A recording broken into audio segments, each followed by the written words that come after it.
We have an update on a Fort Smith murder investigation. Jasmine Johnston is now in the Sebastian County Jail. She was booked Saturday, August 1st, after authorities say she was captured in Houston, Texas, following weeks on the run.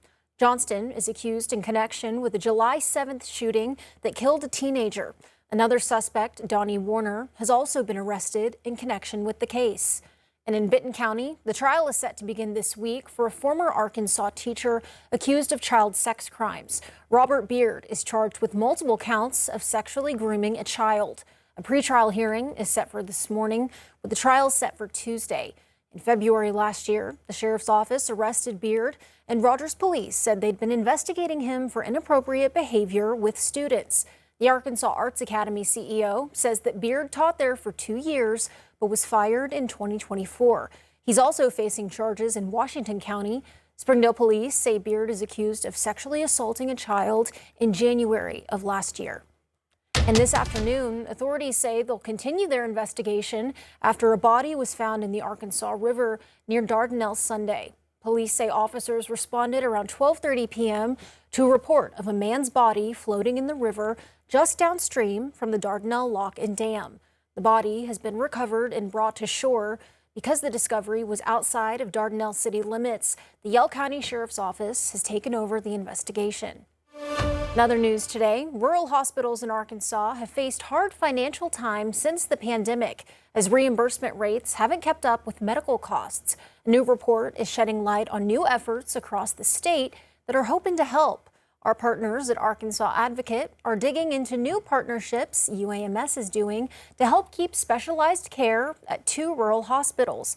The author of the report says that's a big deal, especially for maternal health care in the southwestern part of the state. CEO Paul Irvin of the MENA Hospital told me that having those professionals is going to be really important for the MENA Hospital to meet the needs of folks not just in MENA, but people who have driven maybe 2 hours to get there to have their babies.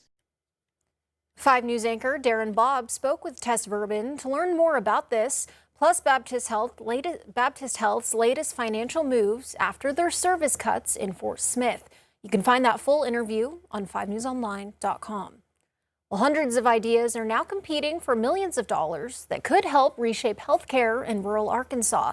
More than 500 proposals have been submitted for Arkansas's $209 million Rural Health Transformation Program. The money is meant to improve health care in rural communities. Projects range from robotic surgery systems and telehealth technology to psychiatric safe rooms and backup generators for hospitals. The first 3 funding categories are already under review, and the final application window closes this week. State officials expect funding decisions in the coming weeks. It would be the biggest attack since World War II, and it would have been disastrous. President Trump told reporters Sunday he chose diplomacy with Iran over firepower, saying the planned attack would have been devastating. This comes as Middle East allies had urged the president to give negotiations more time, fearing that new U.S. strikes could ignite a much wider conflict. I don't think anybody's satisfied with the level of information that we're receiving, although it is a dynamic conflict. Say that there's no agreement yet, only talks aimed at reopening the Strait of Hormuz.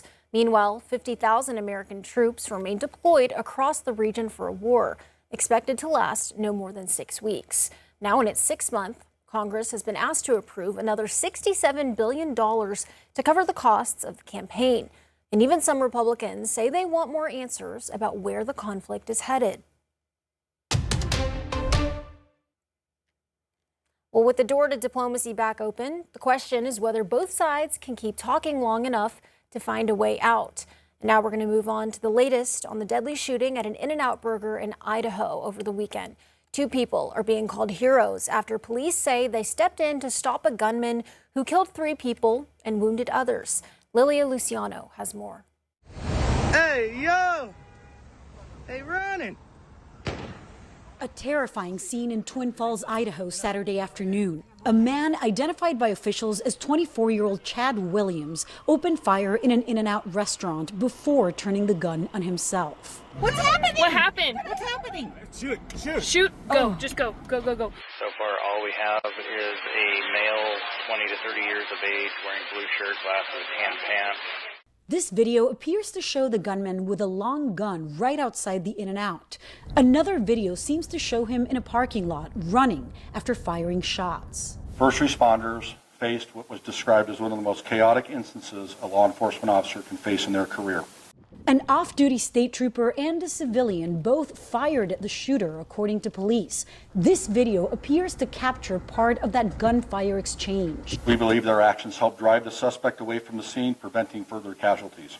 Officials say 7 people were injured and at least 3 others were killed. Among them, an In-N-Out employee, according to the company's owner, who wrote in a statement, quote, "My heart is broken. We lost one of our beautiful associates." I'm still processing everything, or trying to.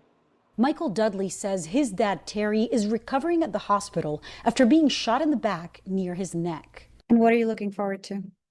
Talking to him. And, when he comes home, just that's what I'm looking forward to.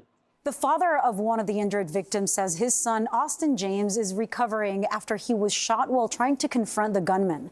He said his son heard the gunshots, told his wife and their friends to stay inside the restaurant, and ran outside towards the sound of gunfire. He said the gunman shot James as he was rounding the corner, causing life-threatening injuries. Lilia Luciano, CBS News.